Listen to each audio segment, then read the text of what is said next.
Melanjutkan cerita sebelumnya, Benteng Provinsi Kekaisaran Qilin merupakan salah satu dari kekaisaran besar di benua tengah.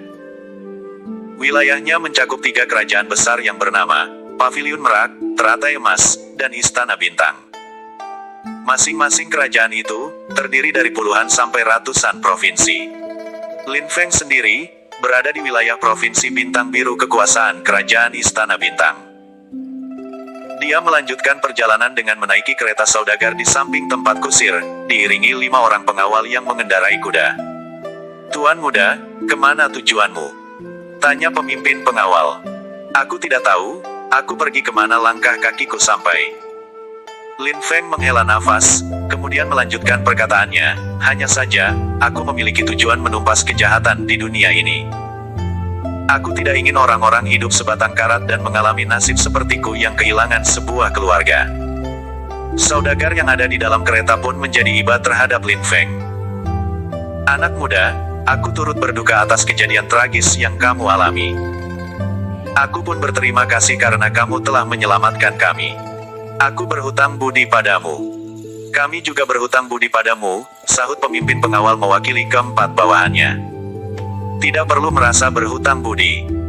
Aku pun berterima kasih karena kalian memberiku tumpangan," jawab Lin Feng. Selama beberapa hari, rombongan kereta saudagar itu terus melesat. Mereka sesekali akan beristirahat untuk makan dan mendirikan tenda. Lin Feng menjadi cukup akrab dengan para pengawal dan saudagar yang mereka kawal. Dalam percakapan mereka sesaat beristirahat, pemimpin pengawal sempat memberitahukan kepada Lin Feng bahwa dia dan keempat bawahannya berasal dari organisasi tentara bayaran. Lin Feng pun menjadi tertarik dengan organisasi tentara bayaran itu. Tak lama, rombongan Lin Feng sampai di benteng perbatasan wilayah Provinsi Bintang Biru dengan Provinsi Dandong. Rombongan mereka berhenti untuk mengantri keluar dari benteng menuju wilayah Provinsi Dandong. Tidak seperti biasanya, orang-orang banyak yang mengantri dan penjagaan di benteng perbatasan menjadi semakin ketat. "Pengawal, ada apa ini?" Saudagar di dalam kereta merasa keanehan karena benteng perbatasan tidak seperti biasanya di mana penjagaannya menjadi lebih ketat. "Aku akan memeriksanya," ujar pemimpin pengawal. Pemimpin pengawal menuju ke pintu gerbang benteng. Dia terkaget tatkala melihat sketsa wajah Lin Feng terpampang menjadi buronan. Beberapa prajurit provinsi memeriksa orang-orang yang hendak keluar dari Provinsi Bintang Biru untuk mencari Lin Feng. Pemimpin pengawal kembali ke rombongan keretanya yang mengantri. "Tuan, ternyata tuan muda yang menyelamatkan kita merupakan buronan provinsi," ujar pemimpin pengawal ke saudagar di dalam kereta. Lin Feng mengerutkan alis. "Apa maksudmu?" tanyanya ke pemimpin pengawal. "Apakah kamu tidak tahu jika kamu adalah buronan provinsi?" Lin Feng menggaruk kepalanya yang tidak gatal. "Sial.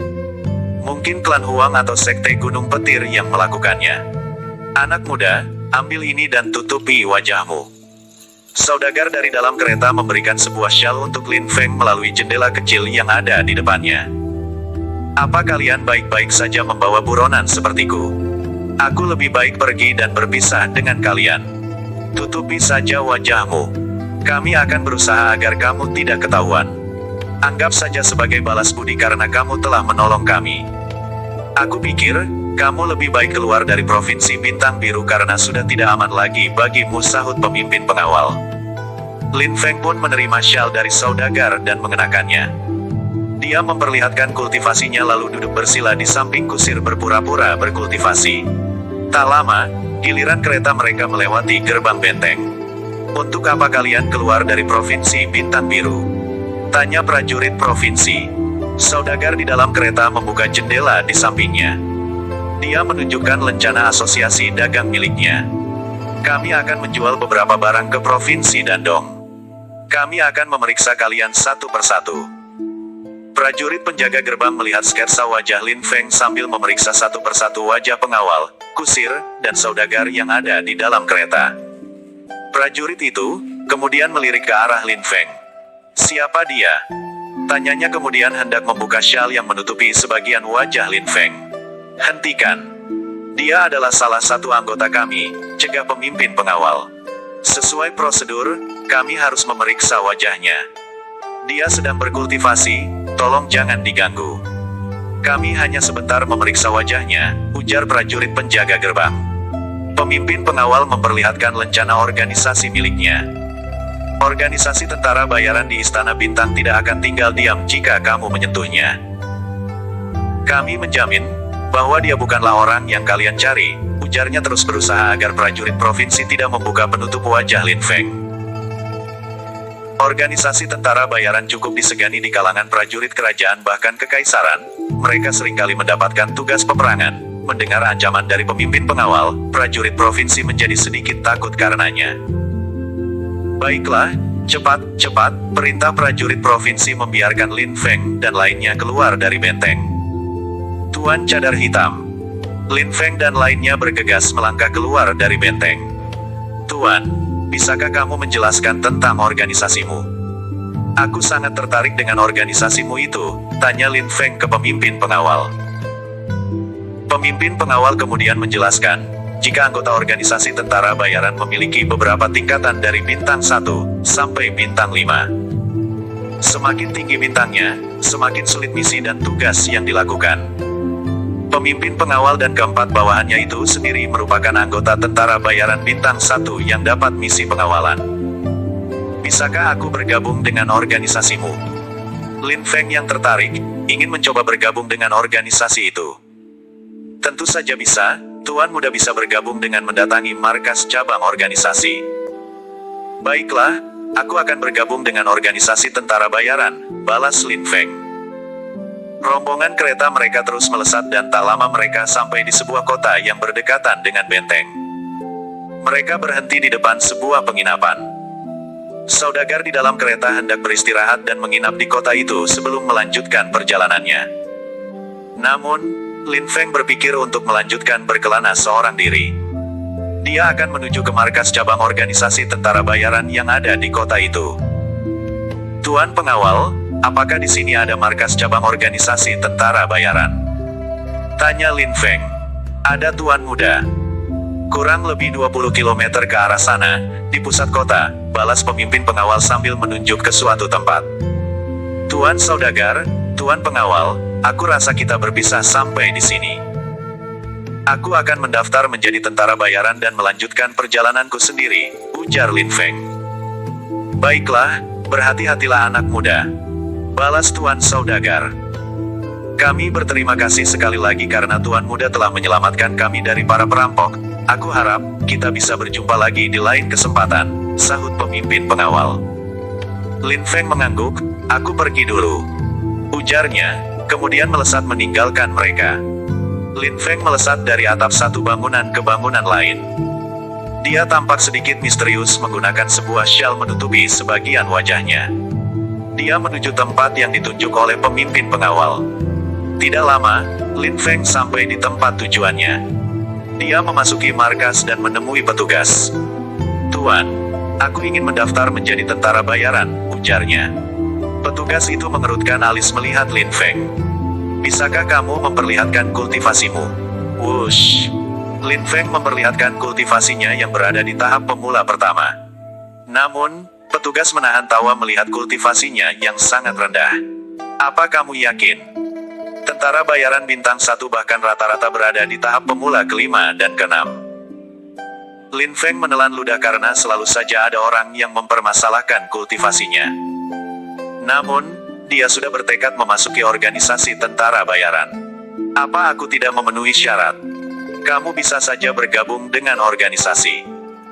Namun, organisasi tidak bertanggung jawab jika kamu tewas saat menjalankan tugas. Apa kamu tidak keberatan? Lin Feng mengangguk, aku tidak keberatan.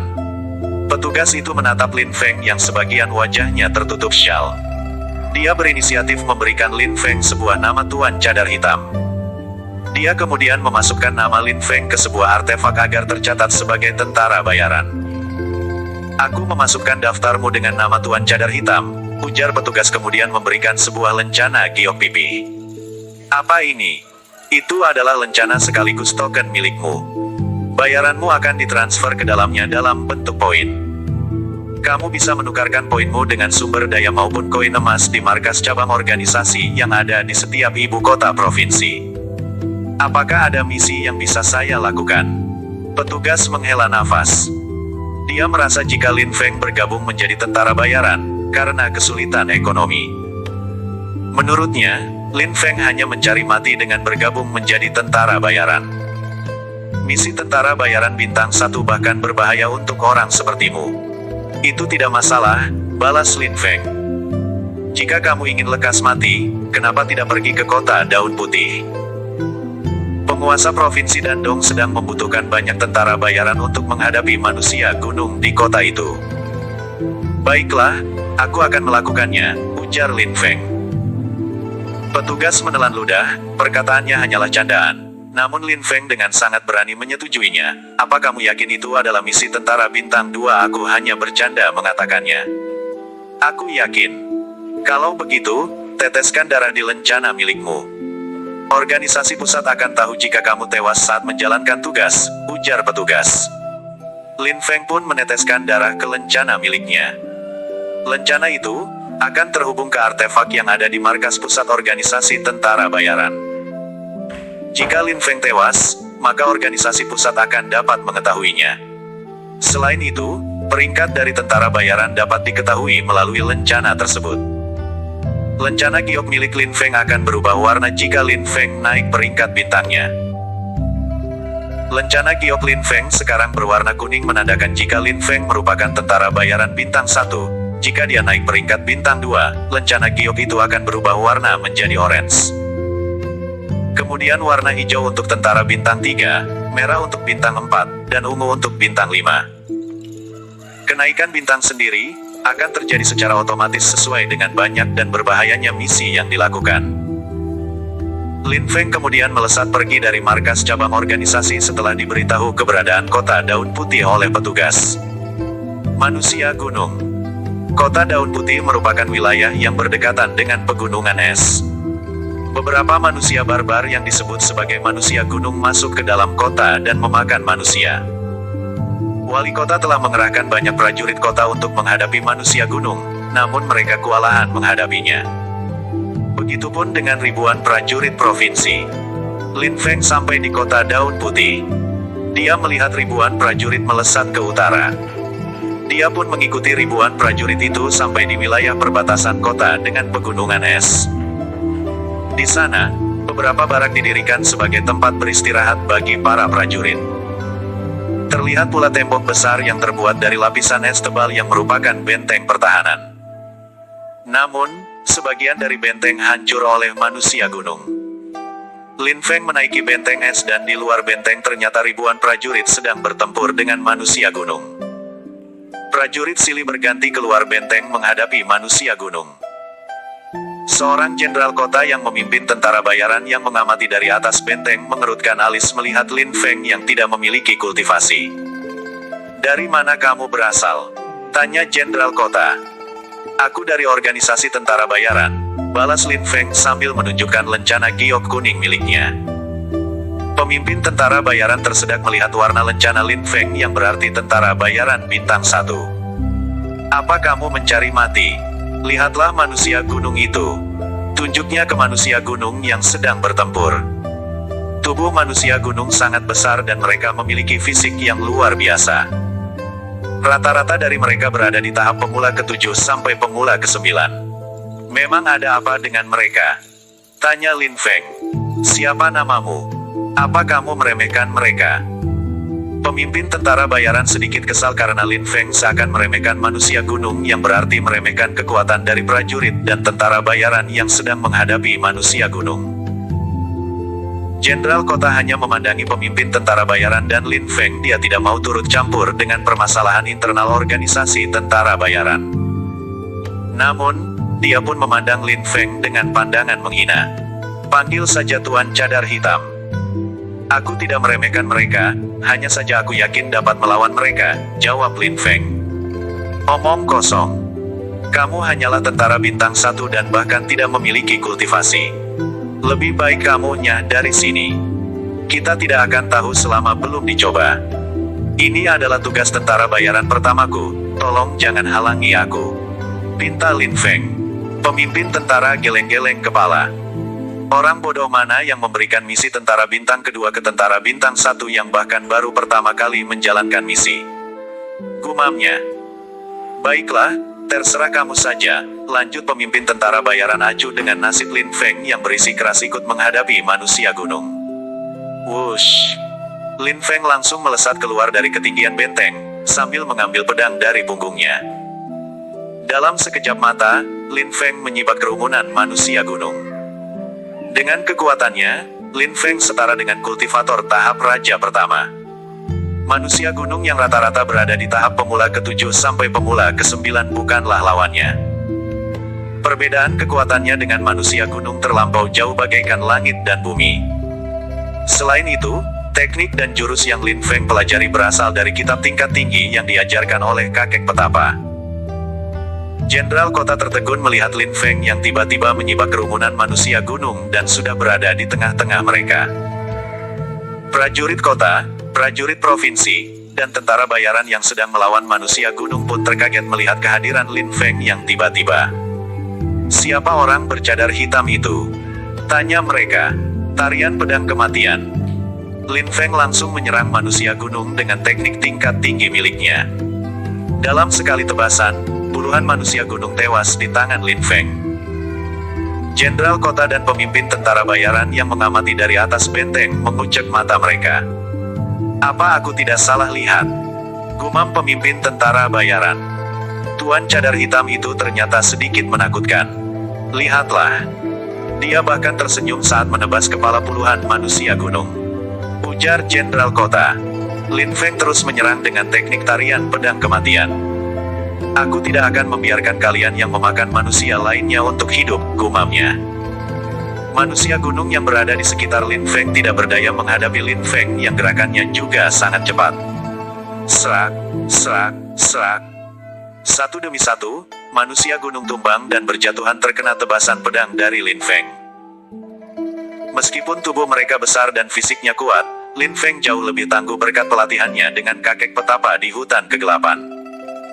Dalam waktu cukup singkat, Lin Feng telah menghabisi ratusan manusia gunung.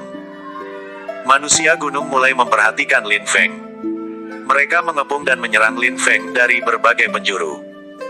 Namun, Lin Feng terus bergerak sangat lincah menghindari serangan-serangan yang dilakukan manusia gunung. Pedang penembus langit. Bom! Lin Feng membuat manusia gunung terpental berhamburan dengan tekniknya. Seorang manusia gunung merasakan bahaya sesaat setelah kemunculan Lin Feng. Dia kemudian membunyikan sebuah trompet yang terbuat dari kerang yang menandakan bahwa mereka harus segera mundur. Manusia gunung pun berhamburan untuk melesat mundur. Apa kalian pikir bisa kabur? Gumam Lin Feng. Manusia gunung 2. Satu persatu manusia gunung bergerak mundur karena terancam oleh Lin Feng yang terlihat seperti monster.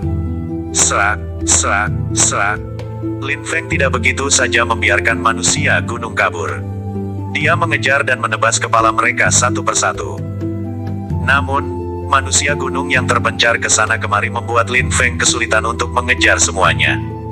Kejar dan habisi mereka, teriak Lin Feng ke ribuan prajurit. Namun, tidak dihiraukan oleh mereka yang sudah kelelahan. Para prajurit kelelahan akibat pertempuran yang berlangsung cukup lama menghadapi manusia gunung. Melihat manusia gunung yang bergerak mundur, mereka pun ikut bergerak mundur kembali masuk ke dalam benteng untuk beristirahat. Lin Feng tersenyum kecut. Bukannya mengejar manusia gunung, para prajurit kota dan provinsi justru ikut mundur. Lin Feng mendekat ke ratusan tentara bayaran yang masih bertahan menunggu komando dari pemimpin mereka yang berada di atas benteng. Apa kalian juga akan ikut mundur? Ayo, kita kejar dan habisi mereka, ajaknya. Para tentara bayaran menengok ke arah pemimpin mereka. Wush, bam. Pemimpin tentara bayaran melesat dari atas benteng ke hadapan ratusan tentara bayaran bawahannya. Sesuai dengan ajakan Tuan Cadar Hitam, ayo kita kejar dan habisi mereka, ujarnya menyetujui usulan Lin Feng. Misi dari tentara bayaran adalah menghabisi manusia gunung yang telah berbuat onar di kota Daun Putih. Pemimpin tentara bayaran merasa tidak boleh mundur sebelum misi selesai. Tuan Cadar Hitam, aku lihat kemampuanmu sangat luar biasa. Bisakah kamu yang memimpin kita? Pinta pemimpin tentara bayaran. Kultivasi pemimpin tentara bayaran berada di tahap pemula ke-8. Dia menyadari, jika kekuatan Lin Feng lebih tinggi darinya. Dia berpikir agar Lin Feng mengambil alih komando memimpin para tentara bayaran. Baiklah, Lin Feng tidak mau menunggu lama. Dia menyetujui hal itu agar tidak kehilangan banyak manusia gunung yang sudah mulai meninggalkan tempat pertempuran. Lin Feng bersama dengan ratusan tentara bayaran mengejar manusia gunung. Kalian tetaplah berada di dekatku, perintahnya. Lin Feng berniat melindungi ratusan tentara bayaran di bawah komandonya. Jika berada di dekatnya, tentara bayaran akan dengan mudah dia bantu ketika berada dalam kesulitan. Lin Feng mengejar salah satu kerumunan manusia gunung yang saling berpencar. Serak, serak, serak. Kecepatan Lin Feng tidak bisa dipandang sebelah mata. Dia menembus dari arah belakang kerumunan manusia gunung itu dan menebas kepala mereka satu persatu. Pedang naga emas. Lin Feng kemudian mengeluarkan teknik yang cukup mengerikan melihat kerumunan manusia gunung lain. Dia menebaskan pedangnya ke udara beberapa kali tebasan. Puluhan silet emas terbentuk dan melesat ke arah kerumunan manusia gunung lain. Mereka pun tewas seketika oleh teknik mematikan dari Lin Feng. Pemimpin tentara bayaran yang awalnya meremehkan Lin Feng menjadi semakin kagum melihat kemampuan Lin Feng. Dia tidak merasa bersalah memberikan tongkat komando kepada Lin Feng. Manusia gunung terus berlari pontang-panting ke sana kemari. Namun, ratusan tentara bayaran juga bergerak cepat mengejar mereka. Para tentara bayaran menjadi semangat setelah melihat keganasan Lin Feng dalam membunuh manusia gunung. Dalam waktu yang terbilang cukup singkat, manusia gunung yang awalnya berjumlah sekitar 2000 tinggal separuh karena dihabisi oleh Lin Feng dan tentara bayaran yang mengejar mereka. Namun, Lin Feng lah yang paling banyak membunuh dengan teknik pedang pembunuhan massalnya. Lin Feng mengangkat tangannya, menghentikan pengejaran sekitar 1000 manusia gunung tersisa karena sudah tidak terlihat dari pandangan mata. Aku akan menjelajahi pegunungan es ini dan memburu mereka. Kalian lebih baik kembali ke benteng, ujar Lin Feng. Tuan, kami tidak akan mundur dan kembali sebelum menyelesaikan misi menghabisi manusia gunung, balas pemimpin tentara bayaran. Benar, ayo kita buru dan habisi mereka, sahut tentara lainnya dengan lantang dan penuh semangat. Lin Feng tersenyum melihat semangat para tentara bayaran. Dia langsung melesat untuk menjelajahi pegunungan es dan memburu manusia gunung bersama ratusan tentara bayaran di bawah komandonya. Kawasan pegunungan es di dekat kota Daun Putih sangatlah luas. Selama seminggu, Lin Feng dan para tentara bayaran menjelajahi kawasan pegunungan es itu. Di bawah komando Lin Feng, mereka berhasil menumpas satu demi satu manusia gunung. Seluruh kawasan pegunungan es sudah mereka sambangi dan tidak lagi mereka jumpai satupun manusia gunung. Para tentara bayaran sangat senang melakukan pertempuran bersama Lin Feng. Meskipun jumlah tentara bayaran dan manusia gunung tidaklah seimbang, Lin Feng membawakan sebuah kemenangan dengan korban di pihak mereka yang hanya hitungan jari. Para tentara bayaran menjadi sangat mengagumi Lin Feng. Mereka bahkan menyebut-nyebut Lin Feng sebagai jenderal bercadar hitam. Begitupun dengan pemimpin tentara bayaran yang awalnya meremehkan kemampuan Lin Feng. Jenderal, apa kita bisa mengikutimu? Tanya pemimpin tentara bayaran. Para tentara bayaran sering melakukan tugas peperangan. Mereka berniat mengikuti kemanapun Lin Feng menjalankan misi di organisasi tentara bayaran. Mereka sangat senang bertempur di bawah komando Lin Feng. Dan dianggap, jika Lin Feng dapat membuat mereka naik bintang dengan cepat. Lebih baik kalian menjalankan misi kalian masing-masing. Aku mungkin akan menempuh jalur berbahaya, balas Lin Feng. Kami siap menempuh jalur berbahaya dan mati dengan komandomu, ujar para tentara bayaran. Lin Feng berpikir sejenak. Baiklah, kalau kalian memaksa. Balasnya menyetujui para tentara bayaran. Dalam waktu dekat, aku akan menghancurkan sebuah klan dan sebuah sekte. Lanjut Lin Feng berujar. Lin Feng kesal karena klan Huang dan sekte Gunung Petir memburunya. Mereka membawa masalah bagi dirinya di Provinsi Bintang Biru. Dia bermaksud menghancurkan mereka sampai ke akar-akarnya. Lin Feng sendiri menyesal, karena hanya menghabisi para petinggi klan Huang tidak semua dengan anggotanya. Kami akan ikut, sahut para tentara bayaran. Ini hanyalah kemauanku, bukan misi tentara bayaran. Kalian tidak akan mendapatkan bayaran mengikutiku menghancurkan sebuah klan dan sekte, balas Lin Feng. Jenderal, kami sangat senang bertempur denganmu. Kami tidak butuh bayaran, jawab para tentara bayaran. Benar, kami tidak butuh bayaran, sahut yang lainnya. Baiklah kalau begitu. Namun, kita perlu meningkatkan kekuatan terlebih dahulu, karena kekuatan dari sekte yang akan aku hancurkan tidak bisa dipandang remeh. Jawab Lin Feng. Selain seminggu di dalam kawasan pegunungan es memburu manusia gunung, Lin Feng juga memberikan komando kepada tentara bayaran untuk mendapatkan banyak tanaman herbal. Jenderal, ini tanaman herbal yang berhasil kami dapatkan di pegunungan ini.